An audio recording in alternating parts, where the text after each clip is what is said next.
오늘은 월요일 새로운 한 주를 시작하시면서 잠언 21장부터 24장까지의 말씀을 함께 읽으셨습니다. 잠언은 하나님의 관계 안에서 얻는 지혜에 대한 책이다. 우리가 이제 그렇게 큰 틀에서 정의를 했고, 잠언의 가장 강력한 큰 주제는 여호와를 경외하는 것, 그 지혜에 대한 이야기죠. 그래서 여호와를 경외하는 것이요, 그리고 하나님의 그 두 가지 크신 속성, 곧 사랑, 하나님의 사랑, 자비, 그리고 하나님의 의, 공의와 정의, 이제 이렇게 그것이 바로 잠언의 길의 핵심이라고 이제 말할 수가 있습니다.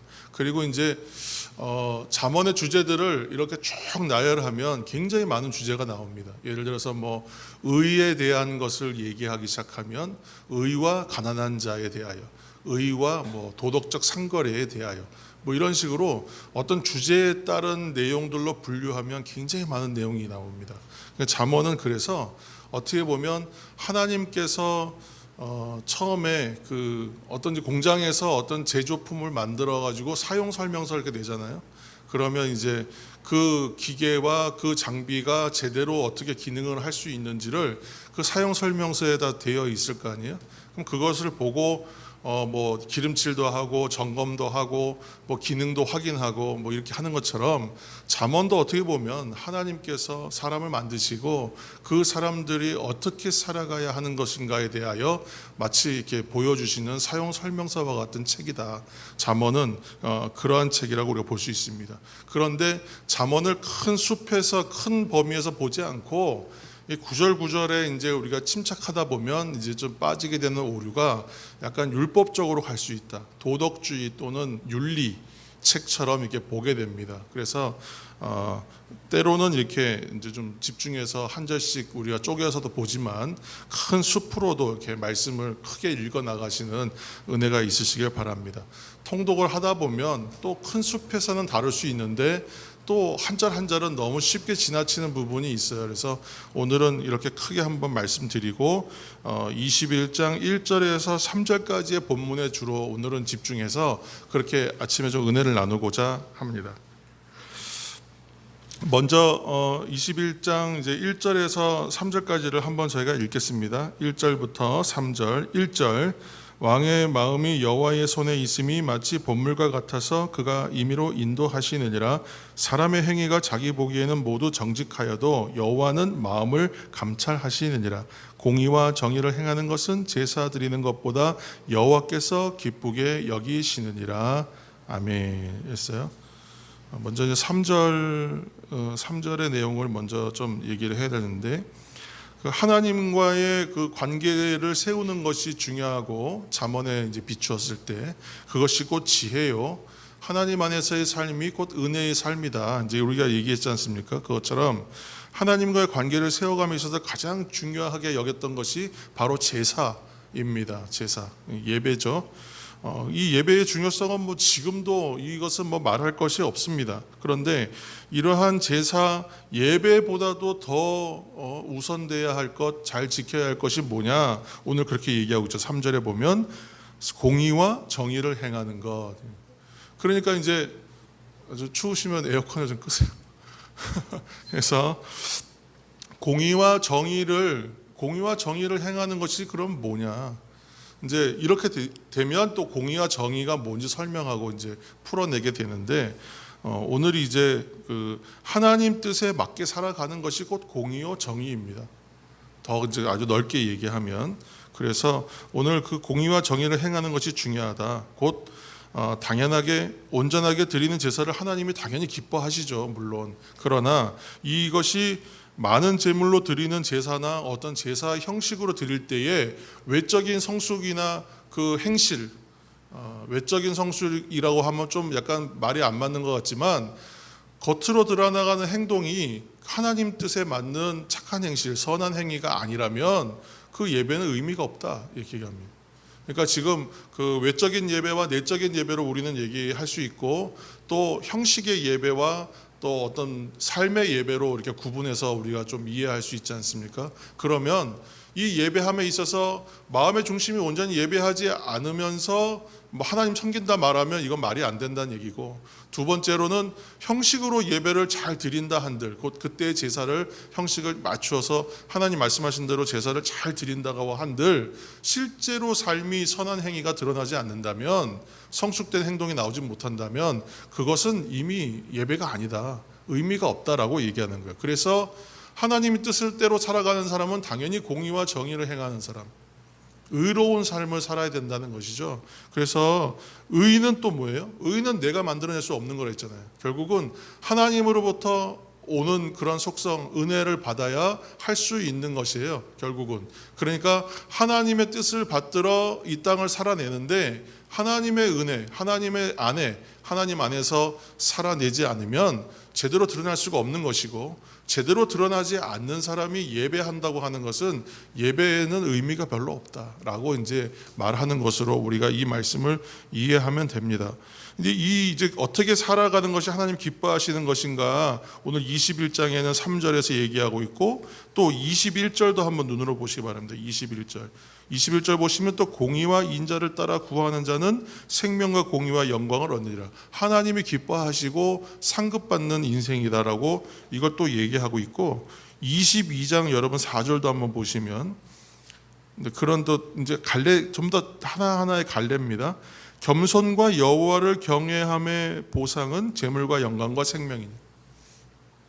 지금 이렇게 이제 살아내는 것이 잘하는 것이라고 얘기하는 것들인데, 그렇게 따지면 뭐 경외함이 겸손이 뭐냐, 또 공의가 뭐냐, 정의가 뭐냐, 뭐 공평이 뭐냐, 이것을 다 따져야 되는데, 그렇게 이제 하나하나 따질 것이 아니라, 물론 다 따져볼 시간이 있으면 보겠지만, 하나님의 뜻 안에서 살아가는 것이 곧 공의요 정의요, 하나님의 뜻을 받들어 살아내는 사람의 속성이 겸손함으로 드러나는, 그러니까 하나님의 성품을 닮아가고 하나님의 뜻을 실천하는 사람의 삶은 이렇게 드러나는 것이다, 동시에 그렇게 드러나야 한다 라고 지금 잠언은 우리에게 말씀하고 있는 거예요.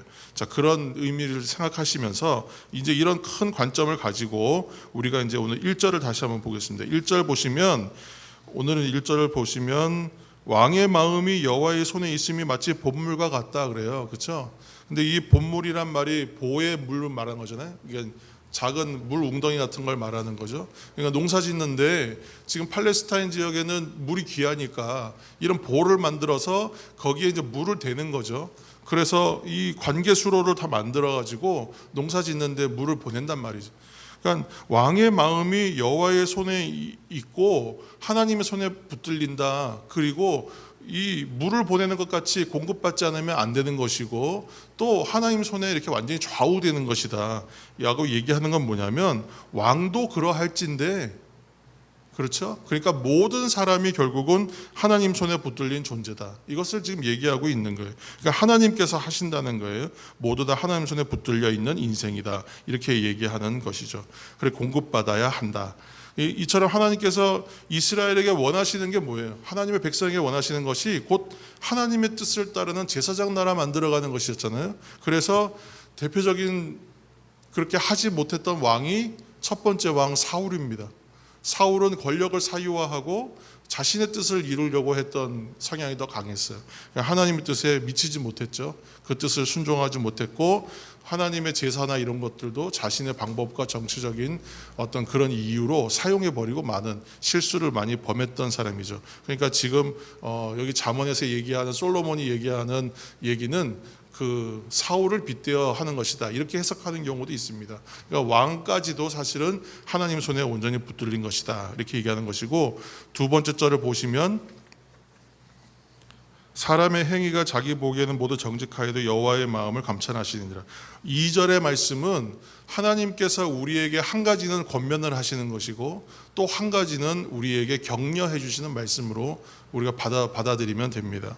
왜냐하면 1절이 이제 왕을 언급했다면 2절은 왕을 포함하여 모든 사람에게로 대상이 확대되는 이야기인데, 모든 사람은 그렇다라고 얘기하면서 하는 얘기가 바로 사람의 판단이라는 것이 아무리 자기가 잘한다고 한들 실수가 있기 마련이다, 이렇게 이해할 수도 있고, 사람의 판단은 비록 그 동기가 선하다 할지라도 틀릴 수가 있다라는 얘기예요.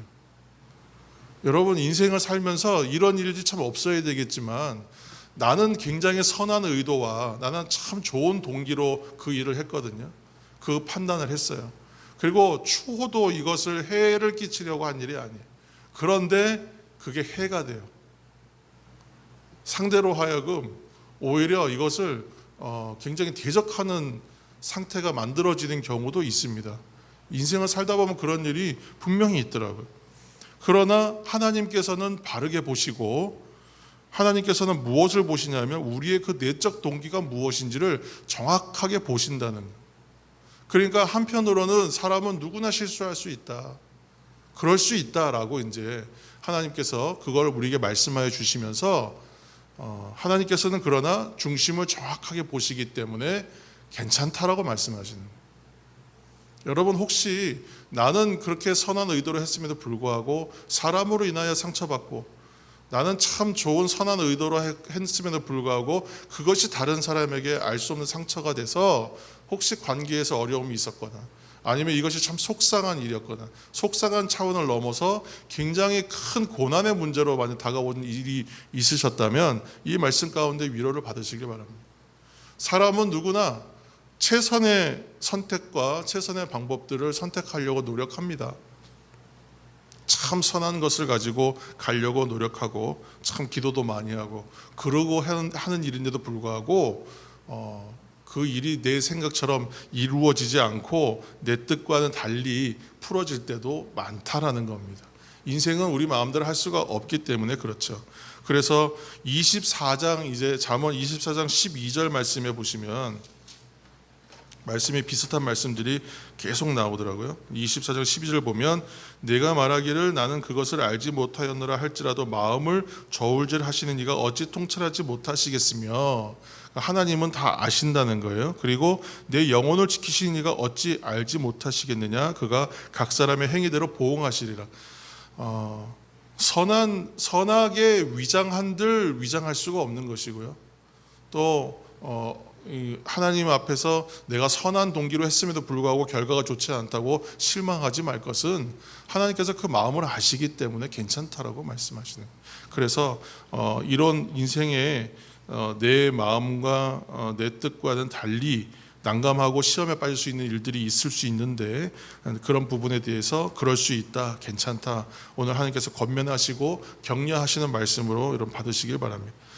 성경은 큰 숲으로 말씀을 이제 보아야 할 때가 있습니다. 그렇게 해서 오늘 지금 달려가는 것처럼 우리가 읽어나가고 있지만 시간이 되는 대로 이렇게 한 절씩 좀 집중해서 또 이렇게 좀 묵상하시면, 어제도 저도 주일날에 이제 사역 이제 마치고 방에서 이제 이 말씀 보면서 1절, 2절, 3절에만 묶여서 제가 3시간 이상 묶여 있었습니다. 이 말씀에.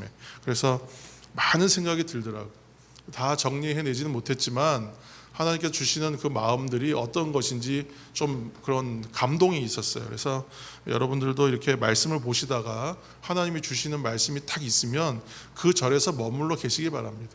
오늘 21장에서 24장인데 21장 1절 3절에 묶여 있으니 참 큰일이 났구나 하면서 초조한데도 어저께 그렇게 오래 봤습니다. 근데 뭐 다 풀어내지는 못했습니다만 하나님께서 주시는 이 말씀의 한 절들을 이렇게 묵상하시는 시간, 지금 진도랑 상관이 없습니다, 여러분. 그래서 그냥 말씀이 나에게 오는 대로 그 말씀 한 절에 붙들려서 하나님 말씀 깊이 들어가시고 그 말씀을 통해서 하나님 나에게 어디까지 열어주시고 말씀하시는가, 그런 은혜를 받을 때에 또 그 감동이 큽니다. 오늘 그러한 하나님의 말씀이 여러분들 붙들어 주시기를 예수님의 이름으로 축원합니다. 말씀을 더욱 가까이 하시기를 다시 한번 축복합니다. 오늘 함께 이 시간 기도하며 나아갈 때에 말씀의 은혜를 생각하시면서 하나님의 뜻대로 살아내고 하나님의 방법대로 살아내는 것이 하나님의 뜻일 텐데, 그렇게 살지 못하는 나의 연약함이 있다면 이 새벽 회개하며 하나님 앞에 나아가고, 또한 하나님의 뜻을 좀 발견하여 내가 하나님 뜻으로 나아가기를 원합니다. 그러면 하나님 나에게 은혜를 주시고 힘을 주셔서 그렇게 한 발짝 또 나아갈 수 있도록 주님 도와주옵소서. 이렇게 함께 말씀을 생각하며 기도하며 나아가겠습니다. 함께 기도하실 때에 또한 우리 성도들을 위해서 중보하시고 연약한 분들을 위해서 중보하시고, 특별히 또 환우들을 위해서 기도하실 때에 우리 이경숙 권사님 위해서 계속 기도해 주시기 바랍니다. 함께 이 시간 통성으로 주 앞에 기도하며 나가겠습니다.